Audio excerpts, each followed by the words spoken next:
दोस्तों नमस्कार। ये है मार्गदर्शन फॉर सिविल सर्विसेज। मैं अनुराग चौधरी। दोस्तों हिंदी के महत्वपूर्ण प्रश्नों के अंतर्गत इस वीडियो में हम सॉल्व करेंगे भाषा विज्ञान से संबंधित महत्वपूर्ण प्रश्नों को, जो आपके आगामी परीक्षाओं जैसे TGT, PGT, LT grade, government inter college प्रवक्ता, गवर्नमेंट डिग्री कॉलेज, उच्चतर शिक्षा असिस्टेंट प्रोफेसर, केंद्रीय विद्यालय संगठन और नेट जेआरएफ के लिए बहुत ही उपयोगी है।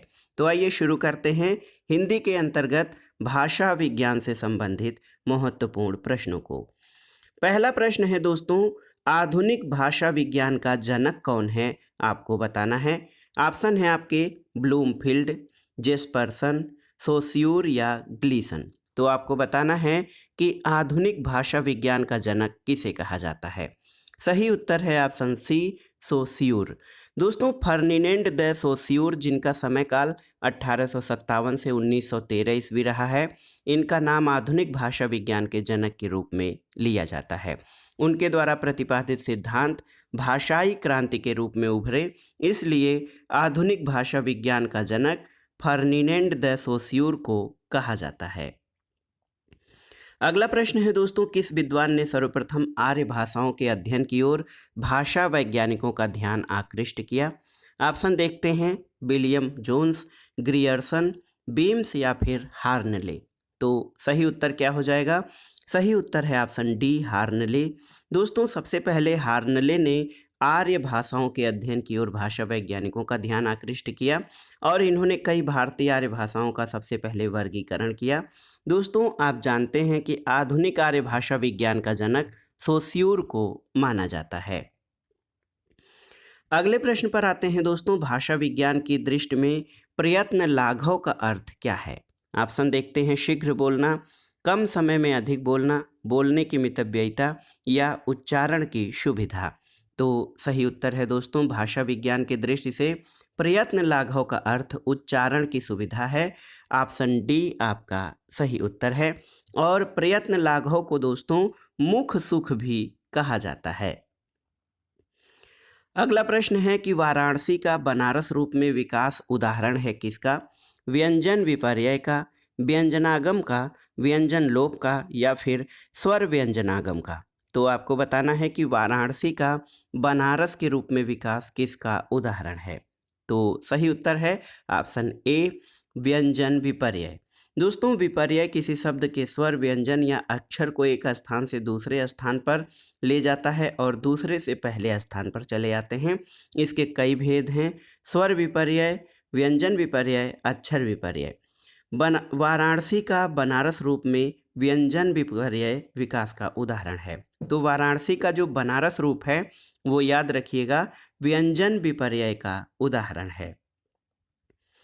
अगला प्रश्न है दोस्तों, टकसाली भाषा किसे कहते हैं? संस्कृत निष्ठ भाषा को, ग्रामीण भाषा को, परिनिष्ठित भाषा को या कृत्रिम भाषा को? तो सही उत्तर है टकसाली भाषा परिनिष्ठित भाषा को कहते हैं। भाषा विज्ञान के अनुसार मानक भाषा को आदर्श भाषा, टकसाली भाषा और परिनिष्ठित भाषा भी कहते हैं। किसी भी भाषा का उसके विभिन्न रूपों की अभिव्यक्ति के माध्यम से लिए उसका मानक रूप ही प्रयुक्त होता है, इसलिए हिंदी को प्रयोजन मूलक प्रयुक्ति के माध्यम के परिप्रेक्ष्य में उसके मानक रूप पर विचार करना आवश्यक हो जाता है। तो याद रखिएगा दोस्तों, टकसाली भाषा परिनिष्ठित भाषा को कहते हैं। अगले प्रश्न पर आते हैं, ये है कि किस भाषा को प्राकृत और आधुनिक भारतीय आर्य भाषाओं के बीच की कड़ी कहा जाता है? तो सही उत्तर अपभ्रंश। याद रखिएगा दोस्तों, अपभ्रंश भाषा को मध्यकालीन आर्य भाषा और आधुनिक भारतीय आर्य भाषाओं के बीच की कड़ी माना जाता है। यही कारण है कि अपभ्रंश को संधिकालीन भाषा भी कहा गया है।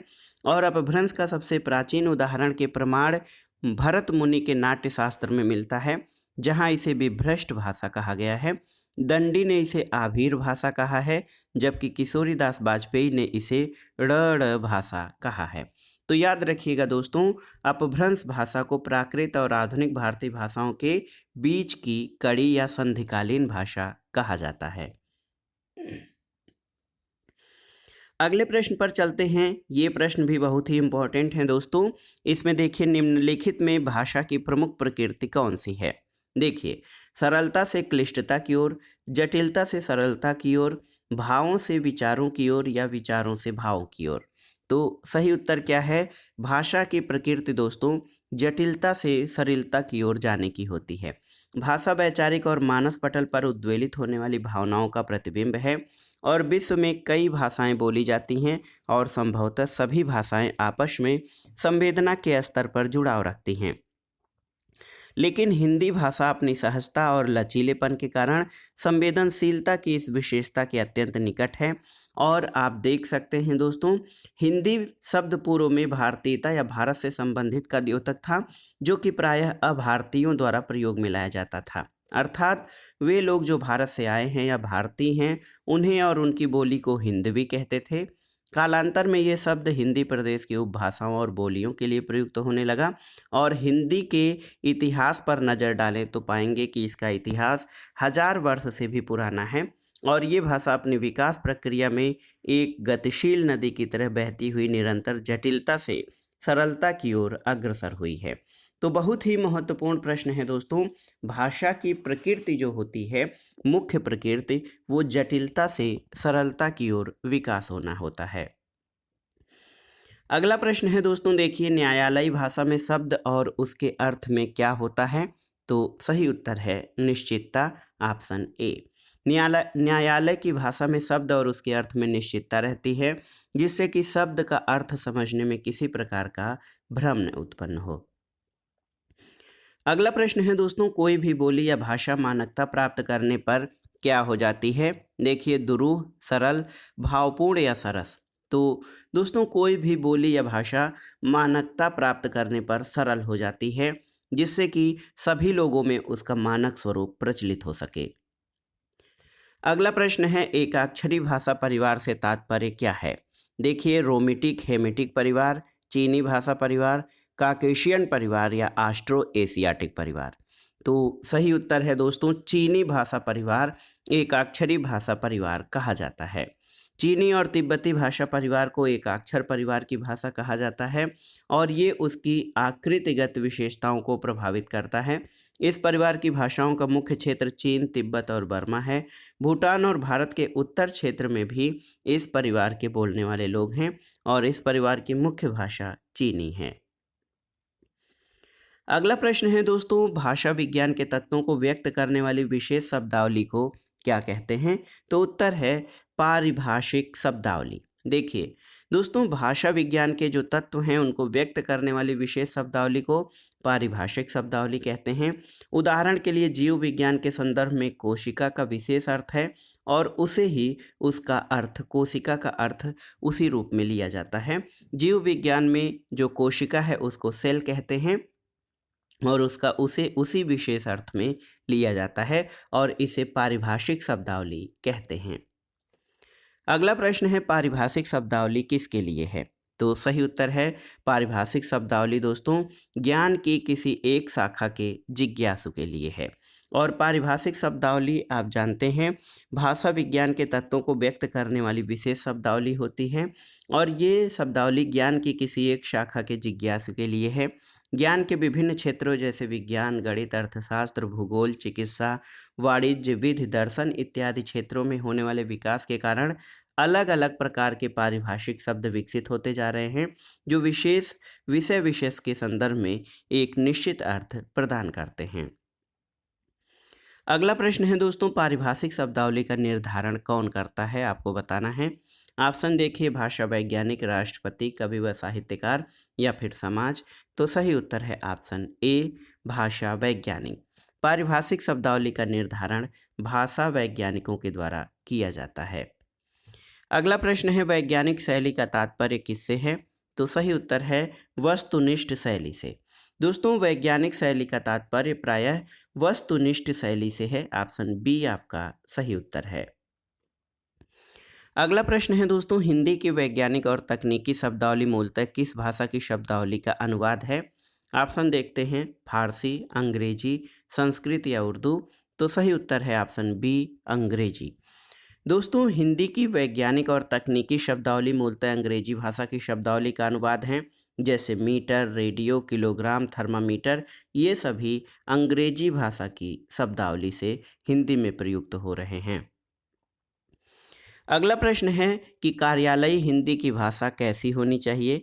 अभिधात्मक, लक्षणा से युक्त, व्यंजनात्मक या अभिधा लक्षणा मिश्रित? तो सही उत्तर है अभिधात्मक, ऑप्शन ए। शब्द की वह शक्ति जिससे वाच्यार्थ प्रकट होता है अभिधा कहलाती है। कार्यालयी हिंदी की भाषा अभिधात्मक होनी चाहिए। इसे अत्यंत सरल तथ्यों का सीधा और स्पष्ट कथन होना चाहिए। तो कार्यालयी हिंदी की भाषा अभिधात्मक होनी चाहिए जो सीधे सीधे स्पष्ट अर्थ प्रदान कर सके। अगला प्रश्न है इनमें से किसका मत भुक्तिवाद कहलाता है? ऑप्शन देखिए, अभिनव गुप्त, भट्टनायक, शंकुक या भट्टलोटक? तो सही उत्तर है भट्टनायक का। दोस्तों, भट्टनायक का मत भुक्तिवाद कहलाता है। आगे के कुछ प्रश्न दिए गए हैं, इनमें से आपको बताना है कि अंग्रेजी शब्दों का हिंदी पारिभाषिक शब्द छांटना है। तो यहाँ पर देखिए, ये प्रश्न भी इम्पोर्टेंट है और परीक्षाओं में आता है। तो देख सकते हैं ये केंद्रीय विद्यालय संगठन प्रवक्ता परीक्षा में ये प्रश्न पूछे गए हैं, तो इसलिए ये भी प्रश्न बहुत ही महत्वपूर्ण है। देखिए, पहला प्रश्न है ऑफिशियल लैंग्वेज। ऑफिशियल लैंग्वेज को हिंदी में क्या कहा जाता है? ऑप्शन देखते हैं, राष्ट्रभाषा, लोकभाषा, राजभाषा या संपर्क भाषा? तो सही उत्तर है राजभाषा। दोस्तों, ऑफिशियल लैंग्वेज को हिंदी में कार्यालयी भाषा कहते हैं जो सरकारी कामकाज के लिए प्रयुक्त होती है, और इसका हिंदी पारिभाषिक शब्द राजभाषा होता है। राष्ट्रभाषा को नेशनल लैंग्वेज, लोक भाषा को पब्लिक लैंग्वेज और संपर्क भाषा को कॉन्टैक्ट लैंग्वेज कहते हैं। तो याद रखिएगा, ऑफिशियल लैंग्वेज का पारिभाषिक हिंदी राजभाषा हो जाएगा। अगला प्रश्न है एडिटर। दोस्तों, एडिटर को हिंदी में क्या कहेंगे? तो सही उत्तर है एडिटर को हिंदी में संपादक कहा जाता है। राजदूत का इनवाय, अभियंता का इंजीनियर, संशोधक का अंग्रेजी अनुवाद मोडिफायर होता है। अगला प्रश्न है दोस्तों, ट्रेनिंग का हिंदी जो है पारिभाषिक शब्द क्या होगा? तो ट्रेनिंग का हिंदी पारिभाषिक शब्द प्रशिक्षण हो जाएगा, और परीक्षण का टेस्ट होता है, परिवीक्षा का प्रोबेशन इंग्लिश हो जाएगा। तो प्रोबेशन का हिंदी पारिभाषिक शब्द प्रोबेशन होता है, परीक्षण का टेस्ट होता है, जबकि ट्रेनिंग का प्रशिक्षण होता है। रिजर्वेशन का हिंदी पारिभाषिक शब्द क्या है? तो उत्तर है आरक्षण। याद रखिएगा, रिजर्वेशन शब्द का हिंदी पारिभाषिक शब्द आरक्षण होगा। और रिसर्च, आप जान लीजिए कि रिसर्च जो है अनुसंधान, इसका पारिभाषिक शब्द होता है। स्थिरीकरण का स्टेबलाइजेशन इंग्लिश होगा, और आरोपण का अंग्रेजी अनुवाद एलिगेशन होगा। अगला प्रश्न है अपॉइंटमेंट का पारिभाषिक हिंदी क्या होगा? तो सही उत्तर है अपॉइंटमेंट का पारिभाषिक हिंदी नियुक्ति हो जाएगा, और विज्ञप्ति को एडवर्टीजमेंट और आदेश को आर्डर, अनुमोदन को अप्रूवल कहा जाता है जो है इंग्लिश में। अगला प्रश्न है रजिस्ट्रेशन का हिंदी क्या होगा? तो सही उत्तर है पंजीकरण। दोस्तों, रजिस्ट्रेशन शब्द का हिंदी पारिभाषिक शब्द पंजीकरण होगा। नामांकन का इंग्लिश इनरोलमेंट है, संशोधन की इंग्लिश अमेंडमेंट होती है, और आरक्षण का अंग्रेजी अनुवाद रिजर्वेशन होता है। अगला प्रश्न है दोस्तों, निम्नलिखित में से कौन भाषा वैज्ञानिक नहीं है? सुनीत कुमार चटर्जी, धीरेन्द्र शर्मा, धीरेन्द्र वर्मा, भोलानाथ तिवारी या जयशंकर प्रसाद? तो सही उत्तर है जयशंकर प्रसाद। दोस्तों, ये भाषा वैज्ञानिक नहीं जबकि कवि और नाटककार हैं। सुनीत कुमार चटर्जी, धीरेन्द्र वर्मा, भोलानाथ तिवारी, उदय नारायण तिवारी, देवेंद्र नाथ शर्मा, ये सभी भाषा वैज्ञानिक हैं। अगला प्रश्न है दोस्तों, राजभाषा आयोग के प्रथम अध्यक्ष कौन थे? तो सही उत्तर है बाल गंगाधर खेर। दोस्तों देखिए, बी.जी. खेर राजभाषा आयोग के प्रथम अध्यक्ष थे। ये राजभाषा आयोग संसदीय समिति और उसके प्रतिवेदन के अनुसार संविधान में प्रदत्त 8वीं अनुसूची की तत्कालीन भाषाओं के 20 प्रतिनिधियों वाले आयोग का गठन बम्बई प्रांत के भूतपूर्व मुख्यमंत्री श्री बाल गंगाधर खेर की अध्यक्षता में 7 जून 1955 को राष्ट्रपति के आदेश के अंतर्गत हुआ था। तो राजभाषा आयोग के प्रथम अध्यक्ष बाल गंगाधर खेर थे। अगला प्रश्न है दोस्तों, राजभाषा आयोग के प्रथम अध्यक्ष कौन थे? तो आप जानते हैं बाल गंगाधर खेर राजभाषा आयोग के प्रथम अध्यक्ष थे। अगला प्रश्न है दोस्तों, भाषा की सार्थक लघुतम इकाई क्या है? ऑप्शन है आपके ध्वनि, शब्द, पद, ध्वनि या वाक्य। तो सही उत्तर है ऑप्शन ए। भाषा की सार्थक लघुत्तम इकाई दोस्तों शब्द होती है, ध्वनि है। आप जान लीजिए कि अगर भाषा की सबसे छोटी इकाई कहेंगे तो ध्वनि हो जाएगा, लेकिन शब्द जो है वो भाषा की लघुत्तम सार्थक इकाई है जिसका कुछ अर्थ निकलता है। शब्द सार्थक इकाई होते हुए भी वाक्य में इसका प्रयोग ज्यों का त्यों नहीं कर सकते। शब्दों को प्रयोग में लाने के लिए उसमें व्याकरणिक परिवर्तन करना पड़ता है। सार्थक अर्थ प्राप्ति के लिए शब्दों का विशेष क्रम होना जरूरी है और उनमें प्रत्यय, विभक्ति आदि को भी देखना आवश्यक होता है। जब सारी प्रक्रियाओं के बाद शब्द वाक्य में प्रयोग करने योग्य बन जाते हैं तब सही अर्थ की प्राप्ति होती है और एक ही शब्द के अनेक वाक्य भी बन सकते हैं। शब्द को जब वाक्य के अनुकूल बनाते हैं तब वह पद कहलाता है और भाषा विज्ञान में पद को रूप भी कहा गया है। जितना महत्व भाषा का है उतना महत्व शब्द का है, क्योंकि भाषा बिना शब्दों के नहीं बन सकती और शब्द भाषा के अस्तित्व की निशानी होते हैं। दोस्तों, उत्तर प्रदेश माध्यमिक शिक्षा सेवा चयन बोर्ड ने इस प्रश्न का उत्तर पहले तो सी यानी ध्वनि को दिया था, लेकिन बाद में संशोधन के बाद इसको शब्द कर दिया गया है। तो याद रखिएगा, भाषा की सबसे छोटी इकाई तो ध्वनि है, लेकिन शब्द भाषा की लघुत्तम सार्थक इकाई है। अगला प्रश्न है, भाषा की लघुत्तम स्वतंत्र और सार्थक इकाई। भाषा की लघुत्तम स्वतंत्र और सार्थक इकाई को क्या कहते हैं? तो आप जान लीजिए, शब्द कहते हैं। अर्थ व्यक्त करने वाली सबसे छोटी इकाई क्या है? तो कोई भी अर्थ व्यक्त करने वाली सबसे छोटी इकाई शब्द होती है और ऐसे भाषा की सबसे छोटी इकाई ध्वनि है, लेकिन ऐसी ध्वनि जो कोई अर्थ व्यक्त करे वो शब्द होता है। दोस्तों, अर्थ व्यक्त करने वाली सबसे छोटी इकाई शब्द है। मौखिक भाषा की सबसे छोटी इकाई ध्वनि है। लिखित भाषा या भाषा की सबसे छोटी इकाई वर्ण है और भाषा का आधार वाक्य है। और आप जान लीजिए कि ध्वनियों के लिखित चिन्ह को वर्ण कहते हैं और वर्ण का खंड नहीं किया जा सकता। अगला प्रश्न है दोस्तों, वर्णों में संधि हो जाने से, ऑप्शन देखिए, नई वाक्य रचना होती है, नया स्वर बनता है, नया वर्ण प्रयुक्त होता है या नई ध्वनि बनती है। तो सही उत्तर है ऑप्शन डी, नई ध्वनि बनती है। दोस्तों, वर्णों में संधि हो जाने से नई ध्वनि बनती है और वर्ण मूलतः ध्वनियों के लिखित चिन्ह होते हैं। इनके परस्पर निकटता के कारण संधि होती है और परिणाम स्वरूप नई ध्वनि बनती है।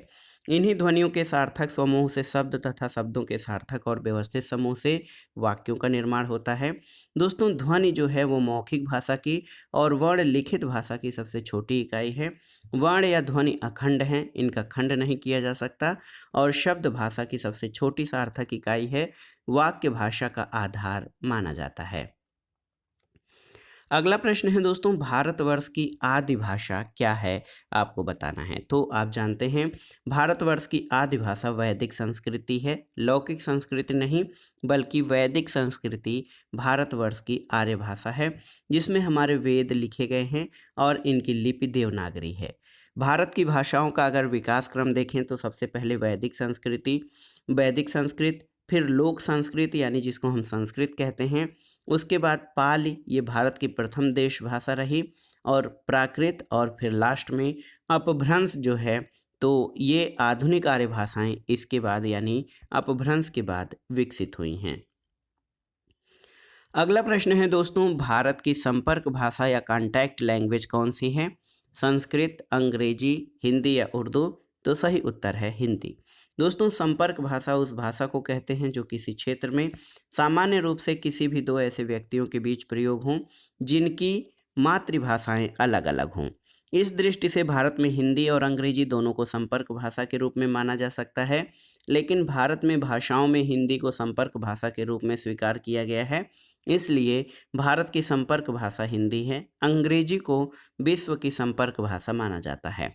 दोस्तों, किसी भी देश की संपर्क भाषा प्रायः उस देश की राजभाषा होती है और हिंदी भारत की राजभाषा है।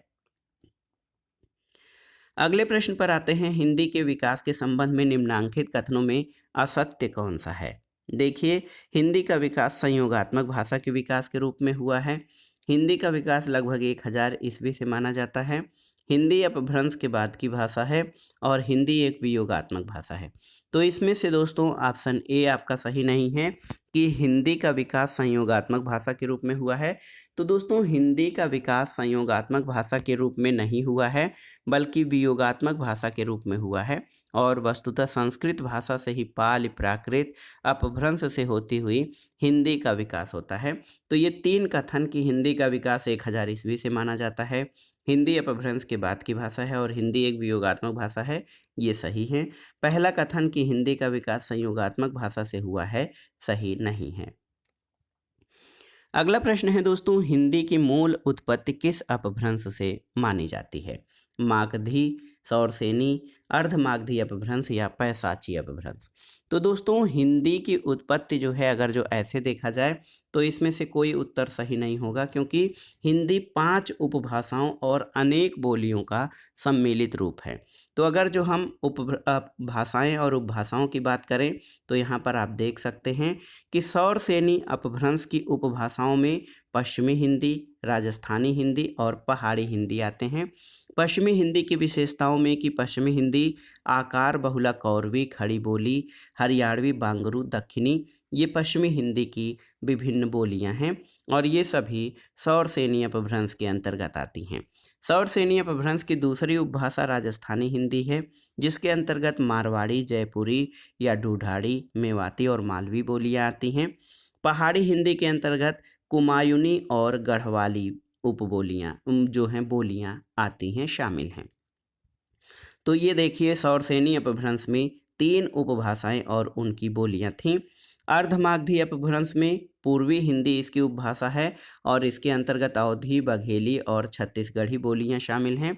जबकि मागधी अपभ्रंश के अंतर्गत बिहारी हिंदी, जिसमें भोजपुरी और मगही को भाषा का दर्जा मिला है, और मैथिली, ये 3 बोलियां दोस्तों बिहारी हिंदी के अंतर्गत हैं। तो आप क्लियर नहीं कर सकते हैं कि हिंदी की मूल उत्पत्ति किस अपभ्रंश से मानी जाती है, क्योंकि हिंदी की 5 उपभाषाएं हैं और उसकी अनेक बोलियां हैं। तो इस तरह से अगर आप देखें तो हिंदी की उत्पत्ति सौरसेनी, अर्धमागधी और मागधी तीनों अपभ्रंशों से हुई है। अगला प्रश्न है दोस्तों, हिंदी भाषा की उत्पत्ति हुई है किससे? देखिए, वैदिक संस्कृत से, लौकिक संस्कृत से, सौरसेनी अपभ्रंश से या प्राकृत से? तो सही उत्तर है हिंदी भाषा की उत्पत्ति दोस्तों, यहाँ पर जो ऑप्शन दिए गए हैं उनमें सही उत्तर सौरसेनी अपभ्रंश हो जाएगा। डॉक्टर नगेंद्र ने अपनी पुस्तक हिंदी साहित्य के इतिहास में लिखा है कि हिंदी भाषा का उद्भव अपभ्रंश के सौरसेनी, अर्धमागधी और मागधी रूपों में हुआ है। अगला प्रश्न है, निम्नलिखित में से किसे हिंदी की शैली नहीं मानेंगे? संस्कृत निष्ठ हिंदी, हिंदुस्तानी, दक्षिणी या मसनवी? तो सही उत्तर मसनवी को। दोस्तों आजकल हिंदी भाषा की मुख्य 3 शैलियाँ प्रचलित हैं, एक तो हिंदुस्तानी उर्दू और तीसरी संस्कृत निष्ठ हिंदी। देखिए, हिंदुस्तानी उर्दू और संस्कृत निष्ठ हिंदी, इसके अलावा एक चौथी शैली अंग्रेजी मिश्रित भी मिलती है। दक्षिणी हिंदी शैली दक्षिण राज्यों के मुस्लिम बाहुल्य राज्यों के क्षेत्र में बोली जाती है। और मसनवी शैली ये हिंदी की शैली नहीं है। मसनवी शैली आप जान लीजिए कि प्रेम मार्गी काव्य, जो सूफी काव्यधारा के कवि थे, उन काव्यों की रचना के लिए मसनवी हिंदी प्रयुक्त हुई थी, जो फारसी की एक शैली है।